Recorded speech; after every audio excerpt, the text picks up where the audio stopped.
Hello, my name is Peter Bider from Marine 16. We left on the last presentation with ultra low sulfur distillate of sulfur content of 0.001%. If I remind you folks, that lacks the lubricant, it leaves deposits, internal diesel injector deposits. Google that, there's a lot of problems around that, and it's also unstable. From the distribution, however, it's our starter product, if you like. We have to make gas oil and diesel. Let's start with marine gas oil. We have to put a lubricant into that because, as I say earlier, the distillate has no lubricant whatsoever, and that goes into your fishing boats and what have you. It then goes on to make a biodiesel, FAME, fatty acid methyl ester. FAME has questionable regulation when it's supplied. It's hygroscopic, it absorbs water from the atmosphere. Its byproduct is glycerol, so you'll find those waxy deposits sometimes in the filters, and it has increased system deposits. But what is FAME? Effectively, animal fats, rapeseed oil, McDonald's cooking fat. Not all bad, because all of this lot does actually bring lubricity or lubricant to the party, if you like, but not always, and sometimes they have to put in an additional lubricant on top of that to bring it up to specification. Once that's done, it goes off to become your A2 red diesel gas oil for agriculture, industry, and all the rest. From there also, you would make white diesel for the retail sector, so-called EN590. Now that then will go onto your forecourt, and this is what you put into your cars at the forecourt, what's called the EN590, as I say, B7. Now I'm often asked, this premium diesel that we get in the forecourt, is it worth it? The short answer is yes, it is worth it. It cleans up the whole system. Now take you back, the oil majors were asked to produce a diesel, an environmentally friendly diesel, and they did, but they knew what they produced was unstable, lacked lubricant, and leaves deposits, as I keep saying. However, they've achieved the objective of having a better environmentally friendly product. They could have put the additives in, but being clever marketers, what they do is they make a premium diesel and they charge you, what's it, 10 pence a litre more or whatever.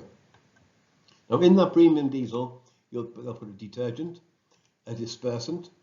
They will sometimes put a stability improver, sometimes a bit more, add a lubricant from what I was saying earlier, and sometimes a cetane. You get all of that lot and you would put that into your nice fancy Range Rover or whatever. Now another product that comes from the EN590 is what's called rebated diesel. This is a red diesel.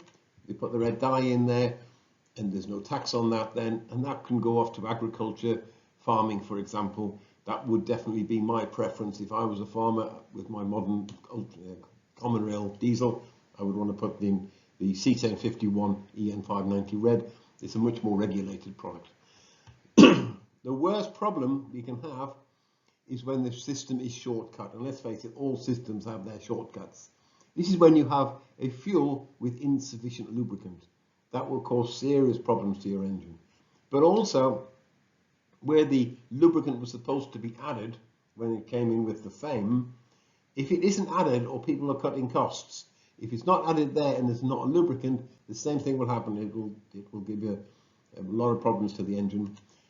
Let's face it, additives cost money. The suppliers have to put it in, and they will put the absolute minimum in. No one's making money on fuel, and suppliers need to save costs.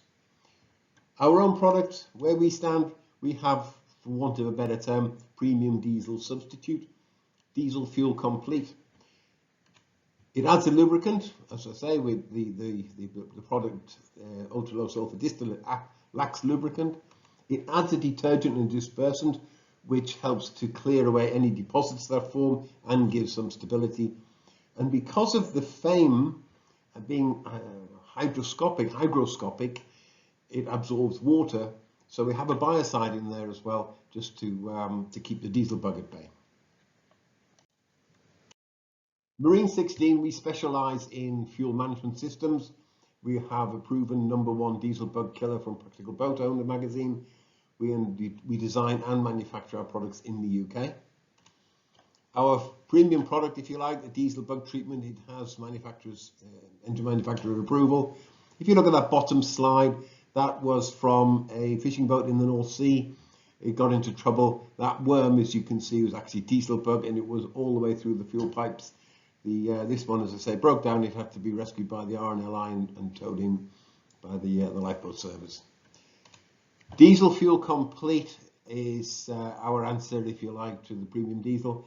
It eliminates all of the problems I've been discussing with modern diesel, and it also increases the seat lane number, effectively giving you more bang for your buck, if you like. If you've enjoyed this presentation, then press like. If you'd like to see more, subscribe. And that's about it, folks. Hope you enjoyed it, and I'll see you on the next one. Thanks a lot.